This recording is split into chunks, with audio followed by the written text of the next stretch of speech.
Hey there, fellow gamers. My name is 1mposs1ble, and I'd like to welcome you to the League of Legends, a game that requires a combination of mechanical skill and strategic teamwork to win.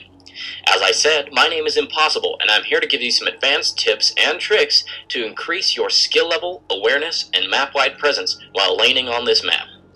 If you're not quite sure what this map is called, I'll let a lovely announcer tell you shortly. Welcome to Summoner's Rift. As mentioned, this is Summoner's Rift, the 5v5 map that is the field of justice for competitive League of Legends play.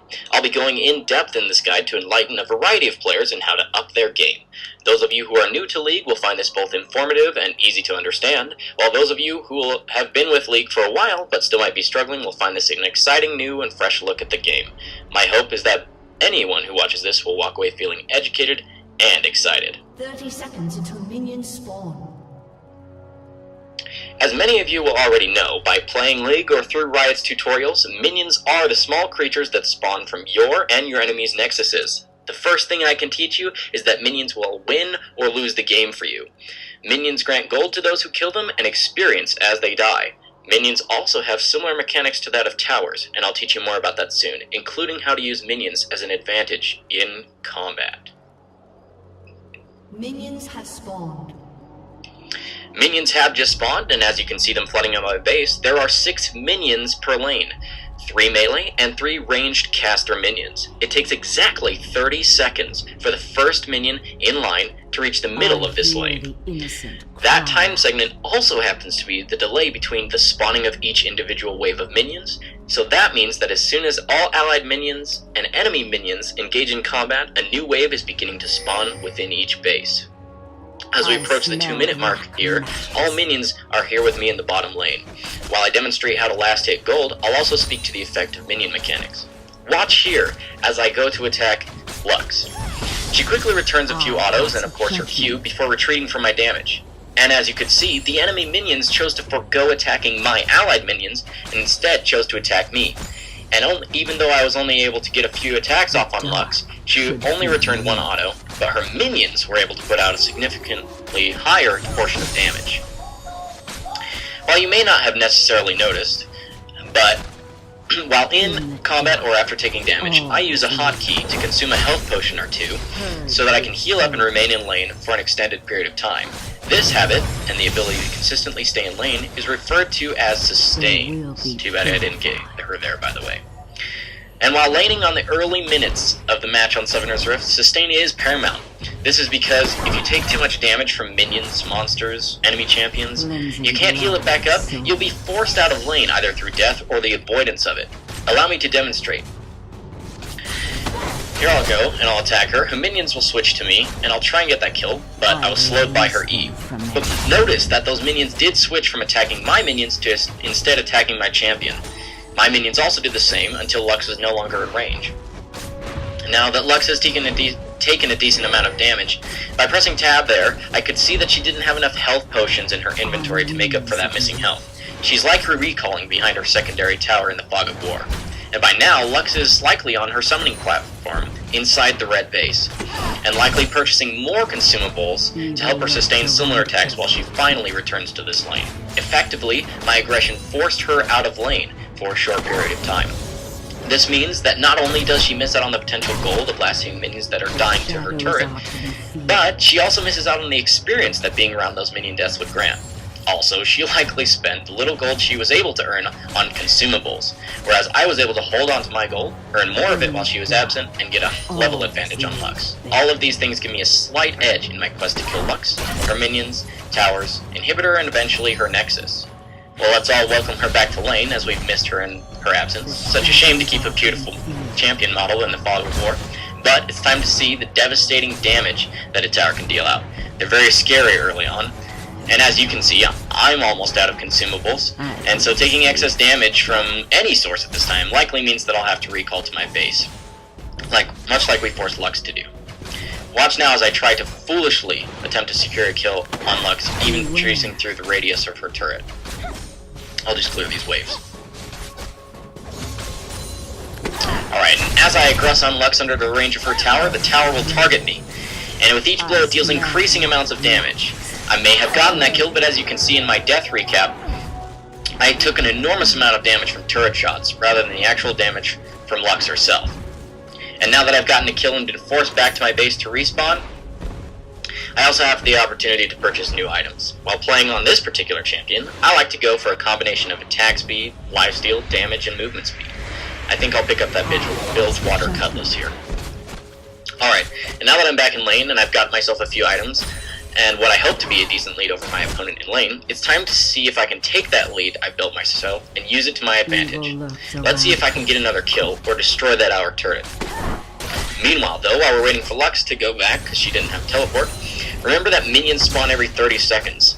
That means if I can quickly clear out an entire wave of enemy minions in a few short seconds, I'll have the remainder of a 30-second window to focus on other things rather than just last hitting for gold. This can be anything from choosing to clear a small camp of monsters in the jungle, or for a little bit of extra gold or experience, or instead focusing my attacks on the turret in lane itself. Or, knowing that I'm ahead, it might be even better to choose to harass my opponent with damage, knowing that if she chooses to fight back like she did there, haha, with Ignite, she'll have to fight me and my entire minion line while already knowing I have an advantage in items and levels. As most would do, I choose to clear the wave after. Well, I don't have enough minions yet. Oh, here they come. I'll try and continue to push here, know that there's very little Lux can do to stop me. It's an important thing to learn where your advantages come from and how far ahead you are as the game progresses. I'll try and take the tower here. I probably will be able to kill it before it hits me.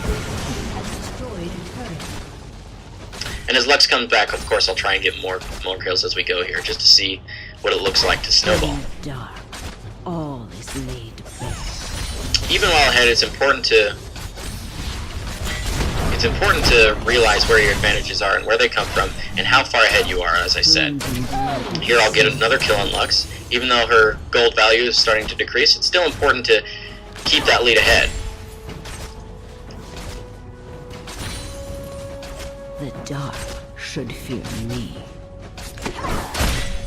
Last hitting is always important, even while ahead, because even though the champion gold will decrease, minion gold will only increase as time goes by in the game.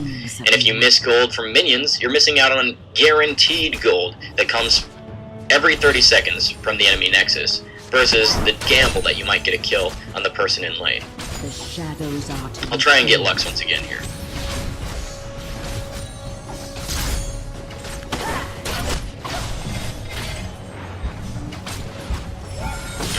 beware. You know, it's too bad that I couldn't kill Lux here once again, and the reason for it was because I ran out of mana. The resource my champion relies on to cast her ability. Luckily I didn't die, and I'll heal up off this wave after I take the tower. Conveniently though, close by in Lux's jungle is a camp that has a special monster that will help me not worry about mana for a while. And so, on that note, apart from the dragon, there are 5 other neutral objectives scattered across the rift. Each of these 5 objectives grants powerful buffs that grant extra stats to the champion that carries it. I'll go pick up the blue camp here. On each side of the river is the team's jungle. The camps of the neutral monsters are symmetrically mirrored. This camp houses 2 small lizards and this ancient golem. Killing the golem grants me the blue buff, a buff that grants my champion reduced cooldowns on their Q, W, E, and R abilities, as well as increased mana regeneration, which is basically what I could really have used a couple minutes ago. These camps, the red buffs, oppose each other in the jungles and carry 3 lizards, one larger than the other 2. The larger lizard, when killed, grants that champion the red buff, which deals burning true damage that slows enemies on each of your auto attacks. It would be really strong on my champion as well. Let me get this kill here. Also, it's important to note that these buffs, red and blue, only last for 2 minutes after getting them from the neutral camp. And also, if you're killed by an enemy champion, they're granted the buff for a full 2-minute duration thereafter. I'm going to push here and try and get an inhibitor. Inhibitors are structured and located just inside the walls of each team's base. There's one inhibitor for each lane, top, mid, and bot, and destroying the inhibitor as I intend to do for this bottom lane, will increase the damage and health of all minions in its lane, as well as spawn a super minion that has massively increased health and damage from that of a regular minion, and will accompany every wave of minion that spawns while the inhibitor is dead for the next 4 minutes. After 3 minutes and 45 seconds, the announcer lets all players know that the inhibitor will respawn soon. Let me wave clear here, and if Lux comes out a little bit further, I'll likely get a kill on her again.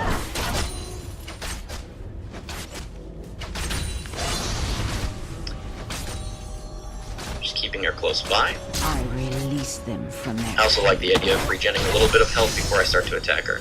It's too bad I took the route here. I'll just wait for her to come back. on wings of night. Oh. I think I got it. Oh. My W passive timed out there. I hear the That's alright, I'll take minions as I kill the inhibitor.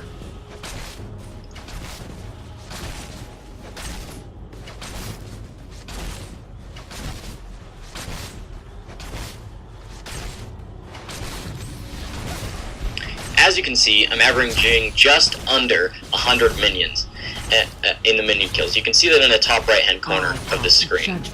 It's 11.5 minutes into the game, and a very decent and respectable minion score is 10 minions per minute. In other words, I should have, if I was doing quite well, I would have closer to 110 minion kills at this point, or I should say 120. But I have 5 kills, and that makes up for the difference. I'm going to recall here now that I've killed this. Of course, I could push for the win with the next super minions that come through, but I want to be a little bit more educational as I go through this video. I'm going to let bottom lane push on its own and let Vayne, let Lux get a little bit of golden experience and defend her base for a while. I'll teleport to middle. On wings of night. One of the best things you can learn how to do is how to orb block. Orb blocking is a term League players use to describe telling your champion to move directly after auto-attacking, but without delaying the next auto-attack from occurring. As you see, as I click on a minion and Vayne starts to attack it, my attack speed is 1.49. That means every 1.49 seconds, Vayne is ready to fire another bolt from her crossbow. If I listen to the rhythm of her autos, I can find the gap of the time in between and use that extra time to walk a short distance instead of standing still and waiting. Orb blocking allows you to chase enemies better and faster, as well as deal damage to an enemy while you're running away. Orb blocking also helps you stay unpredictable with your movements in a lane and with an enemy champion, making it harder for the enemy to land skill shots on you, especially a champion like Lux. Orb blocking is an action that comes with a lot of practice. It takes time to master, and as your attack speed increases or your champion's different, it will be different for you every time and you'll have to adapt to your timing. But let's go take a look at the dragon. The dragon is a large monster locating here in its den near the bottom lane. The dragon is a formidable foe, and is more than likely to kill any single champion that chooses to fight it on their own. However, Vayne, my champion at this time, has a decent array of items so far, with a nice amount of lifesteal that allow me to sustain, we used that term before, through the dragon's damage, while also putting out enough to eventually slay him. The dragon is a global objective. Much like you help your team by destroying towers and taking down inhibitors, killing the dragon helps your team gain an advantage over your enemies as well. Killing the dragon grants golden experience to an amount contingent upon the level of champions in the game. As the average level of the in-game champion rises, so does the level of the dragon himself. This means he becomes harder and harder to kill as the game progresses, but also becomes much more valuable the later the game goes. The dragon deals damage as true damage, which means resistances like armor and magic resistance don't protect you from the full force of his attacks. Luckily for me, when I was fighting him, Vayne also has a passive ability, her W, that deals true damage on every third auto. The dragon's attacks also apply a debuff that reduces the attack speed of whichever champion it's attacking. This means that teams, when approaching the dragon, should use high health champions to take the damage and the debuff from the dragon, allowing the damage dealers to stay healthy and fast behind them.